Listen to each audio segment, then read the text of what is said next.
రేవంత్ రెడ్డి గారు, వేదికను అలంకరించిన పెద్దలందరికీ, విచ్చేసిన సురవరం అభిమానులు, సానుభూతి పరులందరికీ కూడా హృదయపూర్వక నమస్కారాలు తెలియజేస్తూ, స్వర్గస్థులైనటువంటి మా నియోజకవర్గ వాస్తవ్యులు, నాకు తండ్రిగా, పెద్ద దిక్కుగా సలహాలు సూచనలు ఇచ్చి 2 దశాబ్దాలుగా నన్ను నడిపించినటువంటి సురవరం సుధాకర్ రెడ్డి గారి అకాల మృతికి మనపూర్వకంగా వ్యక్తిగతంగా నేను అఖిల భారత కాంగ్రెస్ కమిటీ పక్షాన కూడా వారికి నివాళులు, జోహార్లు అర్పిస్తూ వారి కుటుంబానికి ప్రగాఢమైనటువంటి సానుభూతిని కూడా తెలియజేస్తా ఉన్నాం.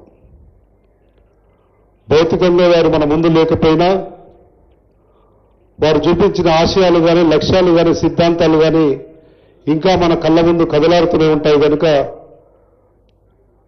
వాటిని నెరవేర్చడంలో మనందరం భాగస్వాములైన రోజే వారికి నిజమైన నివాళులు అర్పించిన వారం అవుతాం. ఆ ప్రయత్నంలో మనం అందరం ఉందామని చెప్పి తెలియజేస్తూ ఉంటామని కూడా ఈ సందర్భంగా తెలియజేస్తూ, వారితో ఉన్నటువంటి అనుబంధంలోని ఒక సంఘటనను గుర్తు చేసుకుందాం. నాకు తెలిసి కపిల్ లాగా నేను కూడా వాళ్ళ అబ్బాయి వయసు ఆ రకంగానే ప్రేమించేవాడు, బాబు బాబు అని. ఈనాటి ముఖ్యమంత్రి రేవంత్ రెడ్డి గారు ఆ రోజు మా పార్టీ అధ్యక్షులుగా ఉన్నది. నేను చూసిన 3.5 దశాబ్దాల రాజకీయ పరిస్థితులకే భిన్నంగా ఉవ్వెత్తున ఎగసిపడే ఒక ఉప్పెన తరంగంలా ప్రజలను సమీకరించుకుంటూ ముందుకు పోతున్న క్రమంలో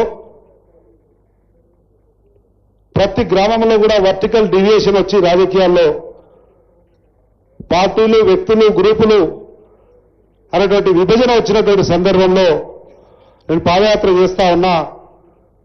ఆనాటి పిసిసి అధ్యక్షులు రేవంత్ రెడ్డి గారి ఆదేశానుసారం నాకు తెలిసి చాలామంది మన నియోజకవర్గం వాళ్ళు ఉంటారు. ఉండవల్లి నుంచి తక్కశిల, కంచుపాడు, ప్రాగట్టు అట్లా పోవాలి. పోతున్న క్రమంలో నైట్ ఆల్టర్నేటివ్ కంచుపాడులో చేయాలి. ఆడ విడిది చేయాలి. విడిది చేయాలంటే పెద్దలు సురవరం సుధాకర్ రెడ్డి గారి తండ్రి గారు అన్నట్టు వెంకటరామరెడ్డి గారి పేరు మీద ఉన్నటువంటి విజ్ఞాన కేంద్రం ఉంటుంది. దాంట్లో విడిది కడితే స్థానికంగా నడితే ఇచ్చేసారు. అది ఫ్రీగా ఇస్తుంటారు అందరికీ.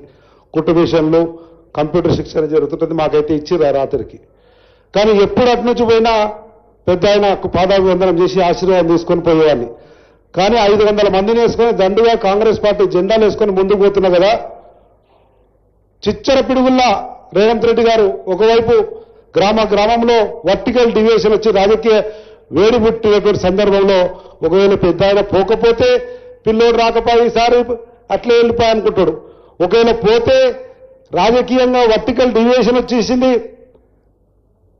పార్టీల పరంగా ఆ కాంగ్రెస్ జెండాలు కండవాలు పెట్టుకొని వస్తే ఎందుకు వస్తే బాబు అంటాడేమనే భయంతోనే పోయినాం. పోతున్న క్రమంలో ఫోన్ వచ్చింది. భయమైంది. ఆ ఇచ్చిన కమ్యూనిటీ హాల్ విజ్ఞాన కేంద్రం ఏమవుతుందో వారి తండ్రి పేరు మీద ఆ రాత్రి విడిది చేయడానికి అది కూడా వద్దంటాడేమో, నువ్వు పార్టీ పేరు మీద వస్తున్నావు బాబు, వద్దునైనా పో, మళ్ళీ ఎప్పుడైనా కలుద్దాం అంటాడేమో అనే భయంతో వణుకుతో ఫోన్ పెట్టినా. బాబు ఇటువైపు నుంచి పోతున్నావట కదా, చాలా సంతోషం. నువ్వు పోయే విధానం కానీ మాట్లాడే విధానం కానీ నచ్చుతుంది కనుకనే ఇంతకాలంగా నేను ఆశీర్వదిస్తూ ముందుకు పంపించిన ఈ విడిది ఏదైతే చేస్తున్నావో, నా ఇంట్లో పడుకోవాలి, నా ఇంటి భోజనం తినాలి రాత్రి అని చెప్పి సురవరం సుధాకర్ రెడ్డి గారు చెప్పి నన్ను ఆహ్వానించిన రోజు నా జన్మ ధన్యమైంది అనుకున్నాండి. రావద్దంటేనేమో అనుకున్నా. కానీ అమ్మగారు, విజయలక్ష్మి అమ్మగారు కూడా, బాబు ఏం తింటావో చెప్పు. అమ్మ మీరు పెట్టింది అమృతం అనుకుంటా తల్లి, ఏం తింటావని అడుగుతున్నావు తల్లి, ఇంత పెద్ద తల్లి అంత సుధాకర్ రెడ్డి గారు అని చెప్పి వారు పెట్టినటువంటి భోజనం చేసి వారి ఆశీర్వాదంతో చల్లగా వాళ్ళ ఇంట్లో ఆశ్రయం తీసుకున్నాం.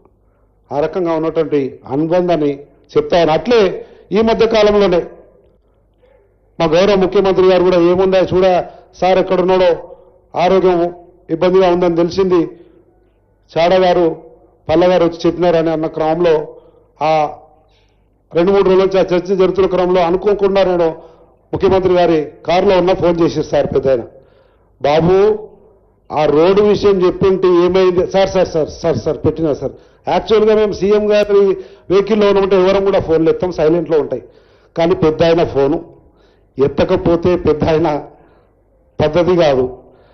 ఎత్తాలంటే ముందర ఇంకొక పెద్ద ఆయన ఉన్నాడు, ఆ పెద్ద ఆయన ఏమనుకుంటాడు. సంకట స్థితిలో ఫోన్ ఎత్తిన ఒకవేళ అంటే తలకాయ పెడుతున్నాడు, ఒక మాట అంటే అంటాడు మా ఆయననే కదా అనుకుంటాం. సరే అని ఎత్తిన పెద్ద మనిషిది. రోడ్ ఏమైంది అన్నాడు. సార్ సార్ సార్ పెట్టినా సార్ ఈసారి వచ్చి అప్రూవల్లో వస్తుంది సార్. ఓకే అమ్మా, ఇంకొక విషయం నాన్న, ఒక 5-6 మంది ఇంకా బీదోళ్ళు మిగిలిపోయినారు. ఇందిరమ్మ ఇల్లు కావాలని అడిగిండండి 5 మందికి కంచుపాల్లో. సురవరం సుధాకర్ రెడ్డి అంటే ఆయన ఎవరెస్ట్ శిఖరం అంతా ఎదిగినా మా కంచుపాడు కామ్రేడు ఆ ఊర్లో ఉన్న 5 మందికి ఇందిరమ్మ ఇల్లిప్పి నాయన అడుగంటే ఈరోజు మా జనరేషన్ మా తరం వాళ్లకు అందుకే స్ఫూర్తి సురవరం సుధాకర్ రెడ్డి గారు అన్న విషయాన్ని గుర్తు చేస్తా ఉన్నా. ఆ స్థాయికి ఎదిగినా ఇంకా ఆయన కంచుపాల్లో ఉన్నటువంటి బీదుల గురించి ఆలోచన చేసే పరిస్థితిలో ఉన్నాడు. కనుక నాకు తెలిసి ఇంతకుముందు పెద్దలు చెప్పిన ఒక జైపాల్ రెడ్డి గారు, మేము చూసిన ఈ 3.5 దశాబ్దాల తరంలో ఒక జైపాల్ రెడ్డి గారిని చూసినాం. మీరు అన్నట్లు బొరుగుల రామకృష్ణారావు గారు ఎప్పుడో ఎక్కడో మేమైతే చూడలే, కానీ ఒక జైపాల్ రెడ్డి గారు, ఇప్పుడు సుధాకర్ రెడ్డి గారు అయినప్పటికీ ఒక జాతీయ పార్టీకి అఖిల భారత అధ్యక్షుడుగా, అంటే మా పార్టీలో అయితే ఏఐసిసి ప్రెసిడెంట్ ఎట్లనో సిపిఐలో అఖిల భారత ప్రధాన కార్యదర్శి అంటే అంతే, దానికి సమానం. ఆ స్థాయికి ఎదిగిన ఉమ్మడి మహబూబ్నగర్ జిల్లాలోని ఏకైక వ్యక్తి కావచ్చు. ఏమైనా అవకాశం ఉంటే ఒక జాతీయ పార్టీకి అధ్యక్షుడయ్యే అవకాశం ఏమైనా ఉంటే మరి రేవంత్ రెడ్డి గారికి ఉంటుందో ఉమ్మడి మహబూబ్నగర్ జిల్లాలో, కానీ ఇంకెవరికి ఆ అవకాశం రాకపోవచ్చు మేము చూసే తరాల్లో.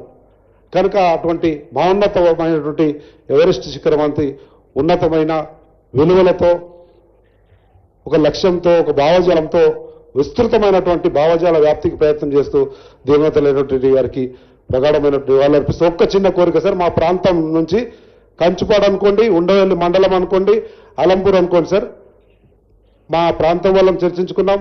నిన్న అమ్మ విజయలక్ష్మమ్మ గారు, కపిల్ గారు మేము చర్చించుకున్న దాంట్లో వారి స్మారకార్థం మీరు కూడా ఆ సందర్భంలో గుర్తు చేసినారు.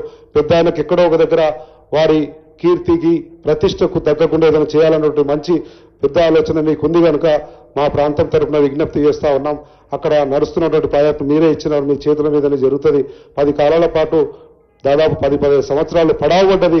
ఈరోజు మీ చేతుల మీదుగా శరవేగంగా పోతున్నటువంటి ఆ తుమ్మిళ్ళ ప్రాజెక్టుకు కానీ, లేదంటే అమ్మగారు విశాల హృదయంతో 4 ఎకరాల స్థలం కూడా కంచుపల్లిలో ఇస్తామంటున్నారు. ఏదైతే దశాబ్దాలుగా ఆ ప్రాంతంలో ఉన్నటువంటి యువకులకు విద్యాపరంగా, ఉద్యోగపరంగా, అంటే సెల్ఫ్ స్కిల్ పరంగా ఆలోచన చేసి ముందుకు పోయారో దానికి ప్రభుత్వం తరఫున విద్య, ఉద్యోగ, ఉపాధికి సంబంధించినటువంటి ట్రైనింగ్ క్యాంప్ పెట్టడానికి కూడా వారు ఒక 4-5 ఎకరాలు ఇవ్వడానికి కూడా సిద్ధంగా ఉన్నారు. కనుక ఓ పెద్ద ఆలోచనతోటి ఆ నిర్ణయం తీసుకోవాల్సిందిగా మా ప్రాంతం తరఫున మీకు విజ్ఞప్తి చేస్తూ మరొకసారి పెద్ద ఆయనకు మనస్ఫూర్తిగా జోహార్లు అర్పిస్తూ వారి కుటుంబానికి ప్రగాఢమైనటువంటి సానుభూతి తెలియజేస్తూ సెలవు తీసుకుంటా ఉన్నా. థ్యాంక్ యూ, నమస్తే. సంపత్ గారికి ధన్యవాదాలు. సుధాకర్ రెడ్డి గారితో వారికి ఉన్న అనుబంధం